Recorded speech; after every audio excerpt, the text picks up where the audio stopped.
I mean, 17 Republicans, voted with Democrats yesterday. Is this a sign for Speaker Johnson and that he really needs to address health care? I don't know. Maybe they wanted it to happen. Maybe this was a safety fuse, a sanctioned riot. I don't know. Can you tell us about why you sent that letter to a federal judge asking for a special master? We think it's the most polite and most expeditious way to get this resolved. And the thing we need resolved is we do not believe that the DOJ is following the letter of the law or the spirit of the law with the Epstein Files Transparency Act. And Pam Bondi and Todd Blanche have been talking to this judge about the redactions. And so we thought it was appropriate to ask Judge Engelmeyer to appoint the special master. Why do you think you're still getting attacked by President Trump on social media? I think he's attacking me to keep the rest of these guys in line. He mentioned me several times in the retreat, even though I wasn't there. And I think he's just trying to drive home to them that, hey, if you don't stay in line, I'll give you the Massie treatment. Do you think that's why they didn't vote to override his veto? Yeah, I mean, I do think there was some bully pulpit intimidation going on there that, the veto override for the water project in Colorado got kind of close, and I think if there hadn't been sort of this inherent threat, that one would have prevailed. How do you feel about the Venezuela War Powers resolution? I'm encouraged by the vote in the Senate. They picked up steam over there, so we'll see how we do here. When we offered the War Powers resolution in December, one of the objections was that it was premature, that there weren't boots on the ground, and that we weren't really in Venezuela. Well, now we're clearly in Venezuela. We've attacked Venezuela. And so hopefully some of those people who objected on those grounds will vote yes for a War Powers resolution this time. Do you think there's risk in the administration's insistence that Delcy Rodriguez sever economic ties with China and Russia? Does that risk broadening any kind of conflict? You always have that risk. I think there are a lot of details that haven't been resolved yet. I don't really think the administration itself knows what it means to run Venezuela or to control the oil there.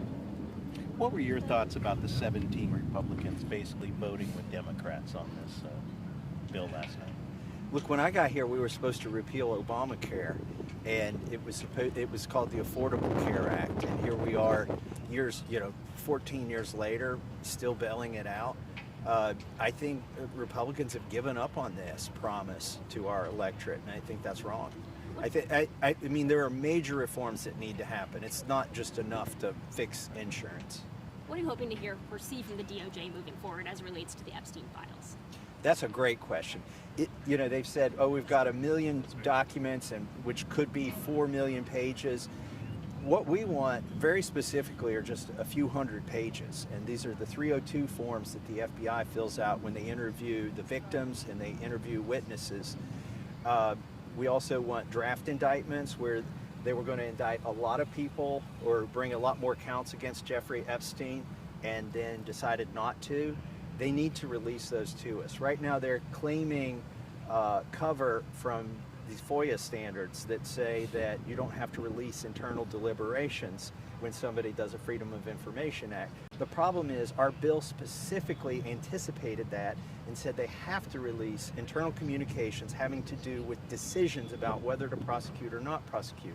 So we think they're clearly in violation of the law, and that's one of the big reasons we want the judge to appoint a special master to kind of oversee what's going on here with these redactions. It's not the volume of material they're giving us, it's the material they're not giving us that we're concerned about. We're expecting from the U.S. Supreme Court possible ruling on tariffs and Trump tariffs. Just your thoughts on these tariffs, and should the president be able to use these tariffs? The problem is our founders anticipated that this branch of government, the legislative branch, would guard its authority and claim it when it was appropriate, and we're just not doing that. I mean, we're rolling over at every chance. And it was also clear that they put taxing authority within Congress.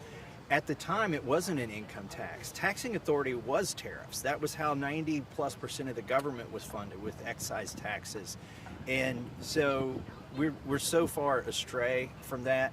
the president should not have unilateral authority to levy taxes on American people. And those are the people who are paying for this.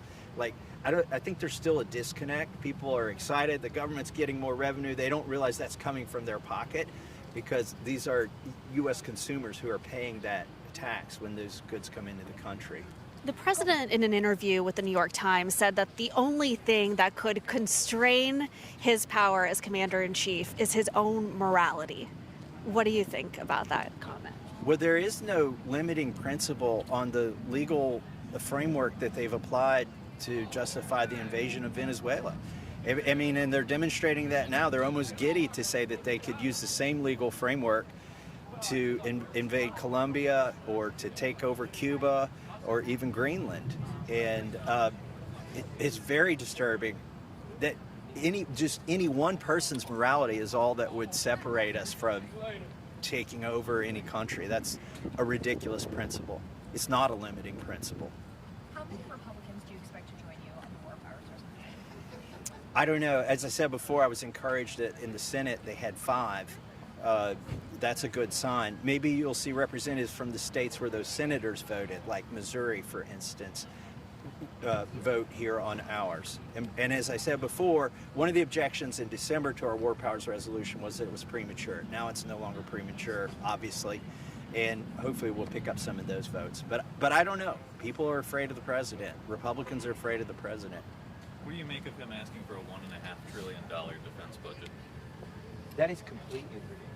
That's $5,000 for every family. Additional government spending per year.